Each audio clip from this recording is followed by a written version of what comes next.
Life's not easy. Life is not easy. It is not. Don't try to make it that way. Life's not fair. It never was. It isn't now, and it won't ever be. Do not fall into the trap, the entitlement trap, of feeling like you're a victim. You are not.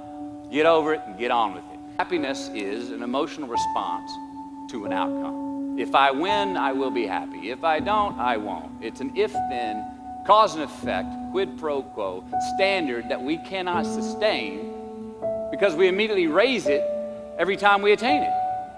You see, happiness demands a certain outcome. It is result reliant. And I say, if happiness is what you're after, then you're going to be let down frequently, and you're going to be unhappy much of your time.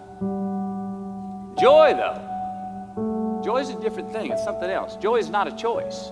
It's not a response to some result. It's a constant. Joy is the feeling that we have from doing what we are fashioned to do, no matter the outcome. Now, personally, as an actor, I started enjoying my work and literally being more happy when I stopped trying to make the daily labor a means to a certain end. For example, I need this film to be a box office success. You know, I need my performance to be acknowledged. I need the respect of my peers. All those are reasonable aspirations, but the truth is, as soon as the work, the daily making of the movie, the doing of the deed became the reward in itself for me, I got more box office, more accolades and respect than I ever had before.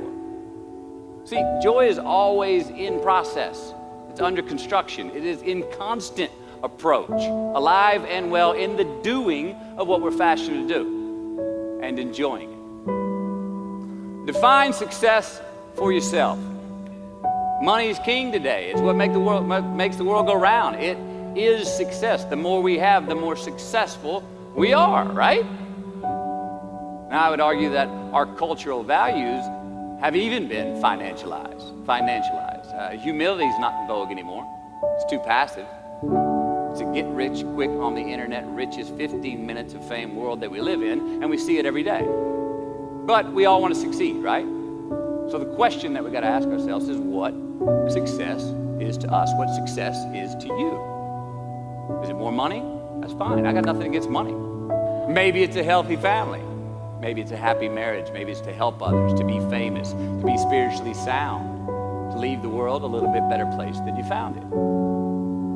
Continue to ask yourself that question. Now, your answer may change over time, and that's fine. But do yourself this favor. Whatever your answer is, don't choose anything that will jeopardize your soul. Prioritize who you are, who you want to be, and don't spend time with anything that antagonizes your character. All right, life is not a popularity contest. Be brave, take the hill, but first answer that question, what's my hill? So, me, how do I define success? For me, myself. Well, for me, it's a measurement of 5 things. We got fatherhood. We got being a good husband. We got my health, mind, body, and spirit. We got career, and we got friendships. These are what's important to me in my life right now. So I try to measure these 5 things each day. I check in with them. I like to see whether or not I'm in the debit section or the credit section with each one. Am I in the red or am I in the black? You follow? For instance, sometimes say my career's rolling. All right, it's way up here in the black, but I see how my relationship with my wife maybe could use a little bit more of my attention. I got to pick up the slack on being a better husband. Get that one out of the red. Or say my spiritual health could use some maintenance. It's down here, but hey, man, my friendships and my social life, they're in high gear, right? I got to recalibrate. Checks and balances. I got to go to church, remember to say thank you more often, something. But I got to take the tally because I want to keep all 5 in healthy shape.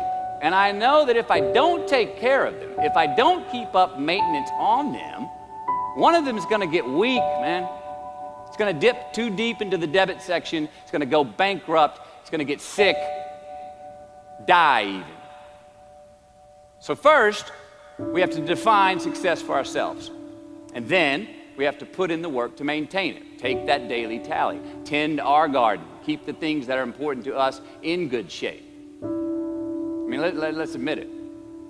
We've all got two wolves in us, a good one and a bad one. And they both want to eat.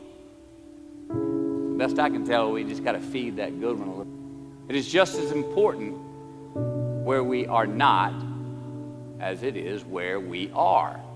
Look, the first step that leads to our identity in life is usually not, I know who I am. I know who I am. That's not the first step. The first step's usually, I know who I am not. Process of elimination. Defining ourselves by what we are not is the first step that leads us to really knowing who we are. You know that group of friends that you hang out with that they really might not bring out the best in you? You know, they gossip too much, or they're kind of shady. They really aren't going to be there for you in a pinch. Or how about that bar that we keep going to that we always seem to have the worst hangover from? Or that computer screen, right? That computer screen that keeps giving us an excuse not to get out of the house and engage with the world and get some real human interaction. Or how about that food that we keep eating, the stuff that tastes so good going down, it makes us feel like crap the next week, and we feel lethargic and we keep putting on weight? Well, those people, those places, those things, stop giving them your time and energy. Just don't go there. I mean, put them down. And when you do this, when you do put them down, when you quit going there, and you quit giving them your time, you inadvertently find yourself spending more time and in more places that are healthy for you, that bring you more joy. Why? Because you just eliminated the who's, the where's, the what's, and the when's that were keeping you from your identity. Like, trust me, too many options, I promise you this, too many options will make a tyrant of us all. All right, so get rid of the excess, the wasted time. Decrease your options. And if you do this, you will have accidentally, almost innocently, put in front of you what is important to you by process of elimination. Knowing who we are is hard. It's hard. So give yourself a break. Eliminate who you are not first, and you're going to find yourself where you need to be. Dissect your successes in the reciprocity of gratitude. We so often focus on failure, don't we? We study failure. We obsess with failure. We dissect failure and our failures.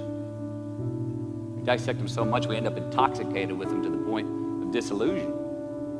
I mean, when do we write in our diary? Usually when we're depressed. What do we gossip about? Other people's flaws and limitations. And we can dissect ourselves into self-loathing if we're not careful.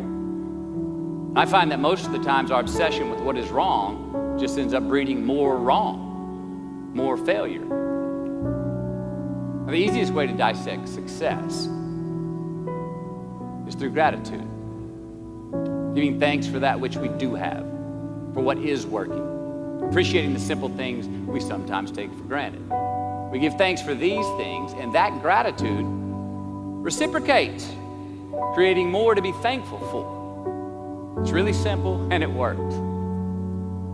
Now, I'm not saying be in denial of your failures. No, we can learn from them too, but only if we look at them constructively, as a means to reveal what we are good at, what we can get better at, what we do succeed at. Now, personally, I've read a whole lot of my bad reviews. Right? I've had quite a few.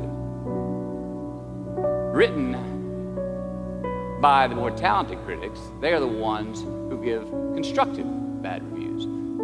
They revealed to me what did translate in my work, what came across, what was seen, or what wasn't. Now, I don't obsess on the unfavorable aspect of their review, but I do seek what I can learn from it. Because their displeasure actually uncovers and makes more apparent what I do well, what I am successful at, and then I dissect that. All right, life's a verb. We try our best, we don't always do our best. And since we are the architects of our own lives, let's study the habits, the practices, the routines that we have that lead to and feed our success, our joy, our honest pain, our laughter, our earned tears. Let's dissect that and give thanks for those things And when we do that, guess what happens? We get better at them, and we have more to dissect.